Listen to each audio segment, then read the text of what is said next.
बच्चों, आज हम पाठ 10 प्रवास पढ़ेंगे, जिसके लेखक हैं श्री सालिम अली। जहाँ कहीं भी पक्षियों के अध्ययन और अवलोकन की बात चले, डॉक्टर सालिम की चर्चा न हो यह संभव ही नहीं है। डॉक्टर सालिम एक विश्व प्रसिद्ध भारतीय पक्षी वैज्ञानिक थे। सालिम अली को भारत के बर्डमैन के रूप में जाना जाता है। वे भारत के ऐसे पहले व्यक्ति थे जिन्होंने भारत भर में व्यवस्थित रूप से पक्षी सर्वेक्षण का आयोजन किया और पक्षियों पर लिखी उनकी किताबों ने भारत में पक्षी विज्ञान के विकास में काफ़ी मदद की है। एक 10 वर्ष के बालक की बयां पक्षी के प्रति साधारण सी जिज्ञासा ने ही बालक सालिम को पक्षी शास्त्री बना दिया। पक्षियों के सर्वेक्षण में 65 साल गुजार देने वाले इस शख्सियत को परिंदों का चलता फिरता विश्वकोश कहा जाता था। इस पाठ में स्वाभाविक रूप से प्रवासी पक्षियों के जीवन, उनके प्रवास की चुनौतियों और रोमांच को सहज रूप में प्रस्तुत किया गया है। तो बच्चों, ये जो है पाठ का नाम है प्रवास, यानी कि एक जगह से दूसरी जगह जाना, विचरण करना, है ना। तो इस पाठ को आज हम पढ़ेंगे, लेकिन इस पाठ में पक्षियों के बारे में बताया गया है। तो भारत में पक्षियों के प्रति जो है रुचि पैदा करने और जानकारी बढ़ाने का श्रेय जो है किसको जाता है? सालिम अली को। ठीक है, ये जो है एक प्रसिद्ध वैज्ञानिक थे और जब भी पक्षियों की बात आती है तो इनका नाम जो है सभी लोग याद करते हैं। और उन्होंने अपना संपूर्ण जीवन पक्षियों के अध्ययन में ही बिताया था और जिसके लिए उन्हें अंतर्राष्ट्रीय स्तर पर काफ़ी प्रशंसा और सम्मान भी मिले थे और इनकी जो है काफ़ी किताबें जो है वो भी प्रसिद्ध हुई थी। इन्हें जो है बर्डमैन के नाम पे जाना जाता है, इनको पहचाना जाता है। तो बच्चों, इस पाठ में जो है प्रवासी पक्षियों के जीवन और उनके प्रवास की चुनौतियों के बारे में बताया गया है और इसी को आज हम पढ़ेंगे। तो बच्चों, हम सब ने जो है बहुत से गीत, कविता, कहानी सब कुछ सुने हैं, है ना, जिसमें जो है हम राजा रानी और परियों की कहानी भी खूब सुने हैं। परंतु आज हम ऐसे पाठ की शुरुआत करेंगे जिसमें पक्षियों के बारे में हमें रोचक और ज्ञानवर्धक बातें जानने को मिलेंगी। इस पाठ का नाम है प्रवास। ठीक है बच्चों, तो भारत में पक्षियों के प्रति रुचि पैदा करने और जानकारी बढ़ाने का श्रेय जो है पक्षियों के प्रसिद्ध वैज्ञानिक श्री सालिम अली को जाता है। उन्होंने अपना संपूर्ण जीवन क्या किया था? पक्षियों के अध्ययन में बिताया था, जिसके लिए उन्हें अंतर्राष्ट्रीय स्तर पर प्रशंसा और अनेक सम्मान भी मिले थे। अली की सबसे महत्वपूर्ण पुस्तक थी the book of India birds, जिसे जो है कि the book of Indian birds के रूप में जाना जाता है। पक्षी विज्ञान से संबंधित जो है जितनी भी विचित्र बातें हैं, उनमें सबसे ज़्यादा अजीब क्या है? पक्षियों का एक देश से उड़ करके दूसरे देश को जाना और फिर लौटकर आना भी, है ना। कुछ समय के लिए उनका प्रवास जो है होता रहता है। वो एक जगह से दूसरी जगह जाती हैं और फिर लौट करके अपने जगह पे आ जाती हैं। तो बच्चों, जब हम इनके आने जाने के बारे में जब सोचते हैं तो सबसे पहला सवाल जो है जो हमारे दिमाग में आता है वो ये है कि कुछ प्रजातियों की ही चिड़िया प्रवास के लिए क्यों जाती हैं, सभी क्यों नहीं जाती हैं। सभी चिड़िया जो है उनको प्रवास करना चाहिए, तो वो सारी जो है नहीं करती हैं।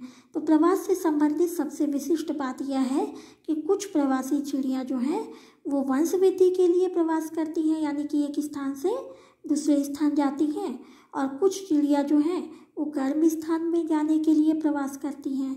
यानी प्रवास का मतलब क्या है? एक जगह से दूसरी जगह जाना, है ना। तो कुछ अपने जो है प्रजनन स्थान को जाना और तथा लौट आने के लिए करती हैं, और कुछ जो है गर्म स्थान में जाने के लिए प्रवास करती हैं। तो इसी प्रकार से जो है मुंबई के, है ना, मुंबई में क्या है? पीलक और पतरिंगे मानसून के दौरान क्या करते हैं? शहरी इलाका छोड़ करके थोड़ी दूर जो है दक्षिण के पठार में चाहे मध्य भारत की ओर चले जाते हैं। ये क्या है? पीलक और पतरिंगे, ये जो है पक्षी हैं। तो ये क्या करते हैं? जब मानसून का दौर आता है तो उस समय में क्या करते हैं? ये पीलक और पतरंगे जो हैं शहरी इलाका छोड़ करके और दक्षिण के पठार में या फिर मध्य भारत की तरफ चले जाते हैं और सितंबर का महीना आते ही लौट करके अपनी जगह पे वापस आ जाते हैं।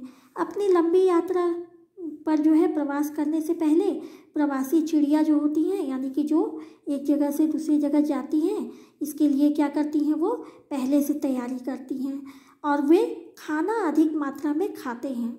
जिस समय इनको प्रवास करना रहता है उस समय ये खाना बहुत अधिक मात्रा में खाते हैं, जिससे कि चर्बी की एक तह बन जाए, एक जो है परत बन जाए और जो कि उनको लंबी यात्रा करने के दौरान ताकत प्रदान करे।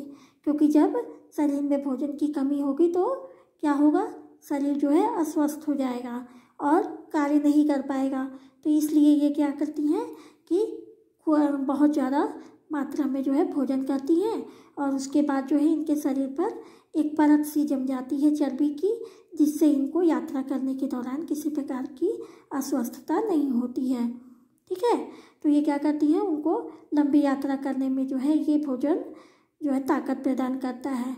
और कुछ झुंड में रहकर क्या करती है, उड़ना भी सीखती हैं, यानी कि झुंड में सबके बीच में किस तरीके से उड़ा जाता है। सूरज का निकलना और डूबना चिड़ियों को प्रस्थान करने के समय का संकेत देता है और पक्षियों को यात्रा करने के दौरान मौसम की जो परेशानी भी होती है। तो इसमें क्या करते हैं कि सूरज जो है उसका निकलना है ना, सूरज जो सुबह में निकलता है और शाम को डूबता है, ये क्या करता है, चिड़ियों को आने जाने के समय का संकेत देता है। और पक्षियों को यात्रा करने के दौरान मौसम जो होते हैं उससे भी काफ़ी परेशानियां होती हैं।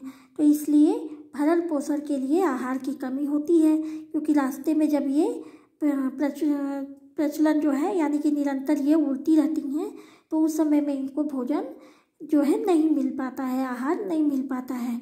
तो उस समय क्या होता है, भरण पोषण के लिए आहार की भी कमी हो जाती है और निरंतर लगातार जो है उड़ान भरते हुए कोहरे के से जो है मार्ग भटकने का भी खतरा बना रहता है। क्योंकि जब मौसम विचित्र रहेगा और मौसम जो है ठंडी का रहेगा, कोहरे का रहेगा, तो उसमें क्या होता है इनको कि एक दूसरे से बिछड़ने का भी जो है खतरा बना रहता है कि कहीं हम एक साथ उड़ रहे हैं और एक दूसरे से बिछड़ न जाएं।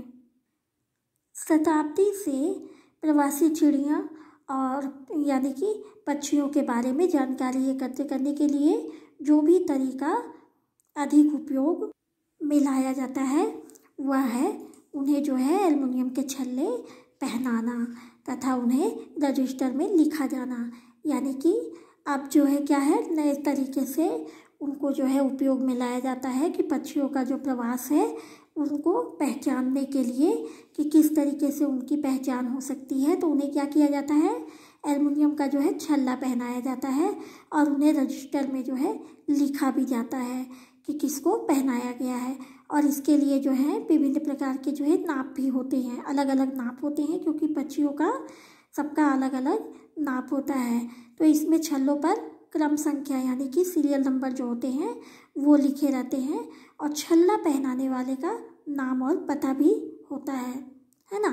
प्रवासी चिड़िया जो होती हैं जो कि भ्रमण करती हैं वो रात में ही यात्रा करती हैं, उनका जो है रात में ही ज़्यादा यात्रा होता है, क्योंकि रात में क्या होता है कि उन्हें किसी के भी आक्रमण से कम खतरा रहता है, यानी कि कोई दूसरा बड़ा जीव या पक्षी जो है उन पर आक्रमण नहीं कर सकता, रात में नहीं दिखेगा किसी को। तो ये ज़्यादातर क्या करती हैं, रात में ही भ्रमण करती हैं और लंबी यात्रा में सूरज ही उन्हें कुतुबनुमा का काम देता है ना। चिड़िया जो है सूर्य के कोण के अनुसार ही अपना मार्ग निर्धारित करती हैं। जिस प्रकार से सूर्य अपना कोण बनाता है उसी प्रकार से ये भी क्या करती हैं, अपना रास्ता चुनती हैं। और दिन में सूर्य और रात में तारे इनका सहयोग करते हैं। दिन में क्या करता है सूरज और रात में जो है तारे, जो सितारे निकलते हैं वो तारे इनका सहयोग करते हैं। और पक्षियों के प्रवास यात्रा में कभी कभी जो है बुरे मौसम आने से या फिर आंधी अंधड़ ये सब जो है आने के कारण क्या होता है कि रुकावट और अड़चन भी पड़ जाती है, जिससे इनकी यात्रा कठिन हो जाती है। एक देश से दूसरे देश जाना, कभी कभी महासागर या महाद्वीप भी ये लोग जो है पार कर जाती हैं, जिससे यह यात्रा जो है बहुत थकान भरा होता है, यानी कि ये थक भी जाते हैं, इतना लंबा यात्रा करते हैं कि बहुत थक जाते हैं। छोटी चिड़िया जो है लगभग क्या करती हैं, 30 किलोमीटर प्रति घंटा के हिसाब से उड़ती हैं, और जो प्रवासी चिड़िया होती हैं, यानी कि जो बहुत दूर दूर तक प्रवास करती हैं, वो एक दिन में औसतन 8 घंटे उड़ती हैं। तो बच्चों क्या होता है, चिड़िया जो है अलग अलग होती हैं ना, देखें कि छोटी चिड़िया भी होती हैं, बड़ी भी होती हैं, कुछ रंग बिरंगी चिड़िया होती हैं। तो ये सब क्या है, अलग अलग तरीके की चिड़िया होती हैं, सब विभिन्न प्रकार की होती हैं। तो इन सब का जो है उड़ने का जो समय होता है, टाइम होता है, कुछ तेज़ उड़ती हैं, कुछ जो है धीरे उड़ती हैं, कुछ जो है कम चलती हैं, कुछ जो है ज़्यादा चलती हैं। तो इस तरीके से इनका क्या होता है कि चिड़िया जो छोटी चिड़िया होती हैं वो लगभग 30 किलोमीटर प्रति घंटा के हिसाब से उड़ती हैं, और जो लंबा प्रवास करने वाली, लंबा आने जाने वाली चिड़िया होती हैं वो एक दिन में औसतन कितना चलती हैं, 8 घंटे चलती हैं, उड़ती हैं वो।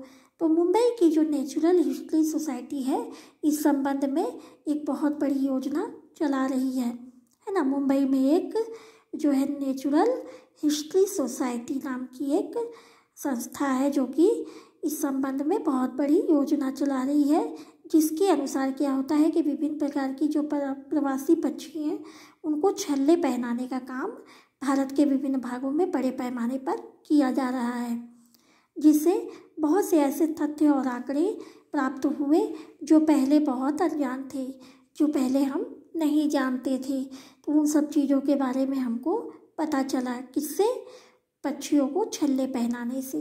तो ये जो है भारत में जो है बहुत बड़े पैमाने पर ये कार्य किया जा रहा है कि पक्षियों को क्या पहनाया जाए, छल्ला पहनाया जाए, है ना। और इसमें जो है संख्या रहता है, नंबर लिखा रहता है, और उसमें जो है जो पहनाता है उसका नाम और पता सब कुछ लिखा रहता है। तो ये जो है बिल्कुल अनजान थे, है ना, ये हमें बिल्कुल ज्ञात नहीं थे और बिल्कुल हम नहीं जानते थे कि ये किस तरीके से होते हैं। लेकिन जब इनको पहनाने का काम शुरू हुआ तो जिससे क्या हुआ, बहुत सारे आंकड़े जो हैं हमें प्राप्त हुए, और जी हम जो है इन सब चीज़ों से बिल्कुल अज्ञात थे। बच्चों, छल्लों पर नेचुरल हिस्ट्री सोसाइटी मुंबई को सूचना दें, और साथ ही क्रम संख्या लिखा होता है ना। उसमें क्या होता है कि नेचुरल हिस्ट्री सोसाइटी का नाम, पता, एड्रेस सब कुछ लिखा रहता है। अगर किसी को इस प्रकार की चिड़िया या पक्षी मिलते हैं जिसमें कि छल्ला लगा हो, तो वो क्या करते हैं, नेचुरल हिस्ट्री सोसाइटी को मुंबई जो है सूचना देते हैं, और उसमें जो है क्रम संख्या भी लिखा होता है। भारत में कुछ ऐसे ही प्रवासी पक्षी होते हैं जिनके पैरों पर विदेशों के छल्ले भी लगे रहते हैं, यानी कि ये काम विदेशों में भी चल रहा है। विदेशों में भी अपने अपने तरीके से पक्षियों को छल्ले पहनाए जाते हैं, जिससे पता चल जाता है कि ये चिड़िया जो है देसी है कि विदेशी है। ठीक है बच्चों। तो बच्चों, आप सभी को ये जो पाठ है इसमें चिड़ियों के आवागमन के बारे में बताया गया है। तो ये पाठ जो है कुछ नया है, पक्षियों के बारे में बताया गया है, तो उस प्रकार की कहानी नहीं है। तो ये पाठ बहुत रोचक है, जिसमें हम पक्षियों के प्रवास के बारे में जानने की कोशिश करते हैं, उनके बारे में। तो इसीलिए कहा जाता है कि इस पाठ को पढ़ने के बाद हमको ये पता चलता है कि इस नेचुरल हिस्ट्री सोसाइटी जो है जिस तरीके का काम कर रही है, उसमें हम सबको क्या करना चाहिए, मदद करना चाहिए, है ना। तो हम क्या करेंगे, सभी से निवेदन करेंगे, लोगों को जो है अधिक से अधिक इसके बारे में बताएंगे, जिससे कि उनको मालूम हो कि अगर छल्ले वाली चिड़िया कहीं मरी हुई मिले तो वह चाहे विदेशी हो या देसी, वह सोसाइटी को क्या करे, सूचना भेज दे। अगर छल्ला भेजना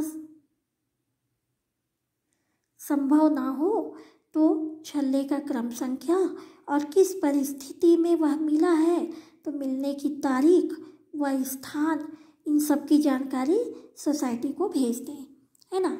तो इसमें क्या बोल रहा है कि आप क्या कर सकते हैं कि जो भी चिड़िया, जो भी पक्षी हमको जहाँ मिली है, जिस स्थान पर, जैसे मान लो उदाहरण के लिए कि हमको सरगुजा ज़िले में मिली है, ठीक है, तो सरगुजा ज़िले में अगर मिली है तो सरगुजा ज़िले में किस जगह मिली है, किस स्थान पर मिली है, तो हमको अंबिकापुर में मिली है। तो हम क्या करेंगे, उसको हम उसको जो है हम सोसाइटी को खबर करने के लिए हम अपना एड्रेस उसको भेजेंगे, ठीक है। और वो चिड़िया के पैर में जो छल्ला लगा रहेगा, उस छल्ले का जो क्रम संख्या होगा, उस संख्या को हम देखेंगे कि उसमें कितना नंबर है, 10 है कि 12 है कि 1 है कि 2 है, जो भी रहे उसमें रहेगा, उस नंबर को हम देखेंगे। और नंबर देखने के बाद अपना एड्रेस हम क्या करेंगे, सोसाइटी को भेज देंगे। तो वो क्या करेगा, आकर के उस चिड़िया को ले जाएगा वो। तो इस तरीके से हम उसकी जानकारी जो है दे सकते हैं, सोसाइटी को भेज सकते हैं। तो इस प्रकार से जो भी सूचना एकत्र होती है वह बहुत मूल्यवान होती है, कभी भी जो है वह व्यर्थ नहीं जाती। इसलिए हमको कभी भी किसी भी चिड़िया को नुकसान नहीं पहुंचाना चाहिए। तो भारत में जो है चिड़ियों के आवागमन के बारे में समुचित जानकारी जो है इसी प्रकार के सामूहिक प्रयत्नों द्वारा ही इकट्ठी की जा सकती हैं, ठीक है बच्चों। तो हम क्या कर सकते हैं, अपने क्षेत्र में ऐसे अगर पक्षियों का आवागमन होता है और हम देखते हैं तो उसे कभी किसी भी प्रकार से नुकसान नहीं पहुंचाना चाहिए हमको, बल्कि उसकी सुरक्षा करनी चाहिए और दूसरों को भी इसके लिए प्रेरित करनी चाहिए। और प्रकृति की यह क्या है, एक अनुपम देन है जिसका कि हमको आनंद उठाना चाहिए। और जैसा कि आप लोग देखे होंगे कि जब हम झुंड में पक्षियों को देखते हैं आसमान में उड़ते हुए तो हमको बहुत अच्छा लगता है और हम क्या करते हैं, एक टक उनको देखते रहते हैं। तो वो जो एक झुंड में उड़ती हैं पक्षियाँ, वही प्रवासी पक्षियाँ होती हैं, वही प्रवासी चिड़ियाँ होती हैं जो कि एक स्थान से दूसरे स्थान की तरफ आवागमन यानी कि विचरण करती हैं, वो चलती हैं।